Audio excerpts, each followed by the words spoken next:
look at the total spending in the US against advertising, it's $117 billion. We know $6 billion of that is towards the Hispanic market. So that's roughly 5% of all ad spending. So when you look at that and you break it out, and this is based on an estimate, but I know there's many new generation Latino TV networks. I bring them out because they're obviously the biggest media entities. If I were to take everybody's revenue, just the advertising side, and I were to compare that to the revenue generated on the Spanish ad side, right? And you could argue, even if I'm completely wrong in this number, is 200 million. It's still a very small percentage that is spent targeting new generation Latinos when you look at the overall ad spend. So what is wrong with this picture? Let's quantify it out a little bit further. The $6 billion spent on US Hispanic advertising, that represents 5% of all advertising versus 15% of the total population.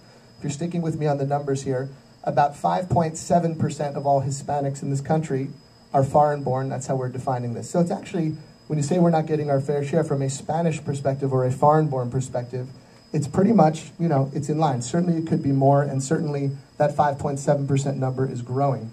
However, it gets a little more troubling when you look at the new generation Latino sector and you consider that only around $100 million is spent targeting US Hispanic, new generation Latinos. And that represents just 0.08% of the spending versus their 9.3% contribution, right?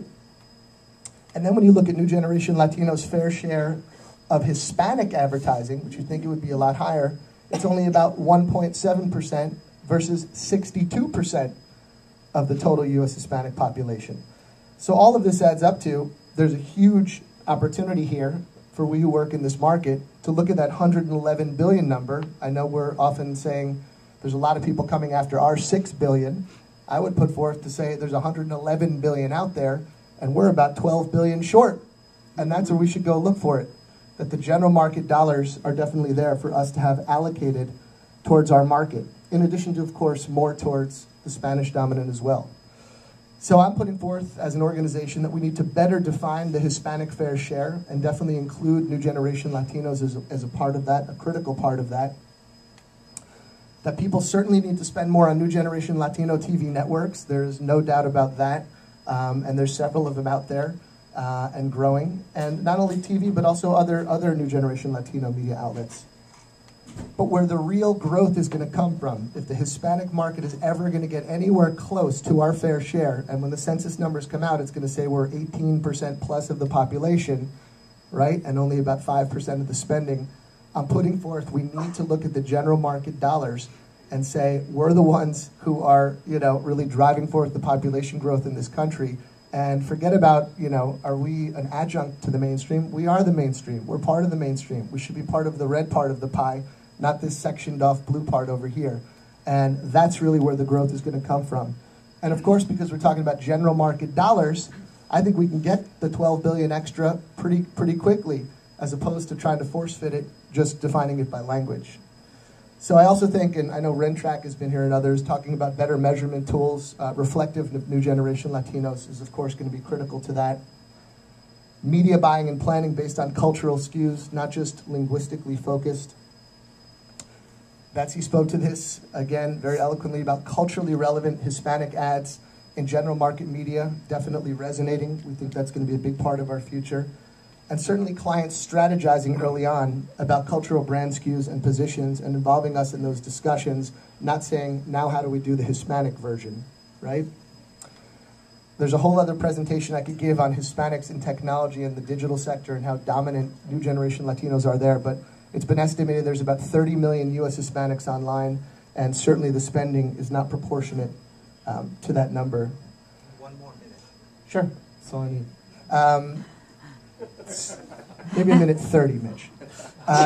So I also put forth that we need a dedicated Hispanic marketing conference at the ANA level. I think the ANA conference is terrific. I wish there was one that was all Hispanic. Thank you. Thanks, Cheeky. And certainly, and I know there's people in this very company, MPG, at the executive level, we need more Latinos at the table within Fortune 500 top agencies. So I'm going to end on this, and it just is a 60-second video. I know there's a lot of debate over this. I've actually been saying this for the last 10 years, not to toot my own horn, but the census is coming out, and the same thing was true if I presented this 10 years ago, before the 2000 census. This is not anything new I'm saying here, but I do think we're at a critical time in the juncture of our industry, and I think hopefully the world is ready to now embrace this, including the Hispanic agencies in particular. Okay. I start off my day by waking up. So sorry, this is just a 60-second video that says, as we're debating this and the existence of new generation Latinos, this is just a 1-minute video talking about a day in the life, or I should say the morning of the life of this new generation Latina. You tell me if she's tech savvy. To my alarm clock that is like beep, beep on my phone. I then go into the restroom and I start jamming out to Pandora. I'm, getting it on, dancing or whatever. So I'm dancing to Pandora. The next thing I usually do is I go online and check my email. First thing I do in the morning. Check my email and kind of see like what are people, anything I need to get done. Also, I check my Facebook, kind of just seeing what's everybody doing this morning. What's everybody up to today? Check the weather just to see like what's the weather like outside. What am I going to wear? This and that.